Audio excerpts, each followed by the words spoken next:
नमस्कार, मैं हूं प्रवीण गौतम।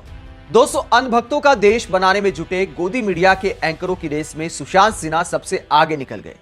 अंधविश्वास और पाखंड की ऐसी पाठशाला लगाई कि मोदी भक्ति में सबको पीछे छोड़ दिया। बस मेरे मन में सवाल यह आया कि हिपोक्रेसी की भी कोई सीमा होती है या नहीं। सुशांत सिन्हा को खास दर्द हुआ था जब राहुल गांधी और कई कांग्रेस नेताओं ने पीएम मोदी को पनौती कहा, और दर्द होना भी चाहिए एक पत्रकार के नाते। सुशांत सिन्हा ने कहा कि कैसे मूर्ख हैं टीम इंडिया के मैच हारने को अंधविश्वास से जोड़ रहे हैं, और यह भी कहा कि फौज के बिना कोई मूर्खों का सरदार नहीं बनता, लेकिन मूर्ख एंकरों के सरदार जरूर बन गए हैं सुशांत सिन्हा। सुशांत सिन्हा कहते हैं एक तरफ अंधविश्वास को गलत बताते हैं, दूसरा एक भविष्यवाणी को पीएम मोदी से जोड़ देते हैं। कहते हैं कि राजस्थान के महान मावजी महाराज ने 237 साल पहले पीएम मोदी के बारे में भविष्यवाणी की थी, और इसको लेकर अपनी जो पाठशाला लगाते हैं झूठ और पाखंड की, उसमें एक लंबा चौड़ा विश्लेषण कर डाला। और क्या भविष्यवाणी बताई सुशांत सिन्हा ने? दोस्तों, सुशांत सिन्हा ने भविष्यवाणी के बारे में बताया कि ऐसी भविष्यवाणी की गई थी कि गुजरात का डंका बजेगा, जात धर्म मिटाने वाला आएगा, धर्म की बातें होंगी और दिल्ली में दिया जलेगा।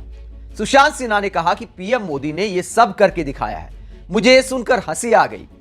सुशांत सिन्हा बात करते हैं कि पीएम मोदी जाति और धर्म का भेदभाव मिटाने की कोशिश कर रहे हैं, वही पीएम मोदी और बीजेपी के नेता खुलेआम धर्म के नाम पर राजनीति करते हैं। और सुशांत सिन्हा कहते हैं कि धर्म को पास लाने की कोशिश की गई है।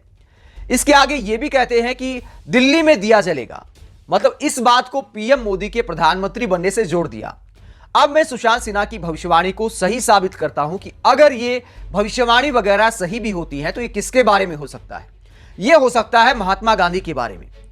गुजरात का डंका बजाया महात्मा गांधी ने, सरदार पटेल ने।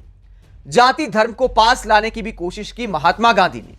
धर्म की बातें भी की महात्मा गांधी ने। भगवान राम की भक्ति करते थे, और भगवान राम ने जो हमें मर्यादा सिखाई उसी पर चलने का काम करते थे, राम के भजन गाते थे। और दिल्ली में दिया भी जलाया। जब भारत आजाद हुआ तो दिल्ली में दिया जला, इसमें कोई दो राय नहीं है। महात्मा गांधी ने गुजरात का ऐसा डंका बजाया कि गाने बन गए कि साबरमती के लाल तूने कर दिया कमाल। और दुनिया भर के नेता आज महात्मा गांधी को पूजने का काम करते हैं। तो सुशांत सिन्हा इसे कहते हैं डंका बजना। जब पीएम मोदी तमाम देशों के राष्ट्राध्यक्ष के साथ गांधी समाधि पर जाकर उनको नमन करते हैं, तो गुजरात से अगर कोई महान शख्सियत पैदा हुई तो सबसे बड़ी शख्सियत का नाम है महात्मा गांधी। और जहां तक पीएम मोदी के जाति और धर्म के भेदभाव दूर करने की बात है, तो मणिपुर में क्या हो रहा है? जाति धर्म के नाम पर दंगे हो रहे हैं। गुजरात में दंगे हुए। इसके बाद अगर बात करें तो हरियाणा में जाट नॉन जाट की पॉलिटिक्स हुई, महाराष्ट्र में मराठा पॉलिटिक्स हो रही है। तो तमाम राज्यों में जब जाति और धर्म के नाम पर खुलेआम राजनीति की जा रही है। अगर यूपी की बात करें तो यादव नॉन यादव राजनीति किसने की? इसी तरह तमाम राज्यों में बीजेपी को जहां जो सूट करता है उस हिसाब से फूट डालो और राज करो की राजनीति की जा रही है। और कहते हैं कि महान मावजी महाराज ने जो भविष्यवाणी की थी उसी के मुताबिक पीएम मोदी जाति और धर्म का भेदभाव मिटाने की कोशिश कर रहे हैं।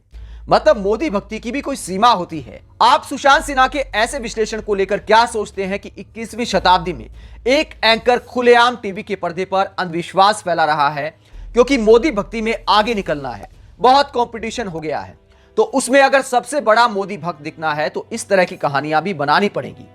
आप सुशांत सिन्हा के ऐसे टीवी के पर्दे पर अंधविश्वास फैलाने को लेकर क्या सोचते हैं? कमेंट बॉक्स में अपनी राय जरूर दें। अगर आप हमारी पत्रकारिता को पसंद करते हैं तो थैंक्स के ऑप्शन का इस्तेमाल करें, वीडियो को लाइक करें, चैनल को सब्सक्राइब करें। नमस्कार।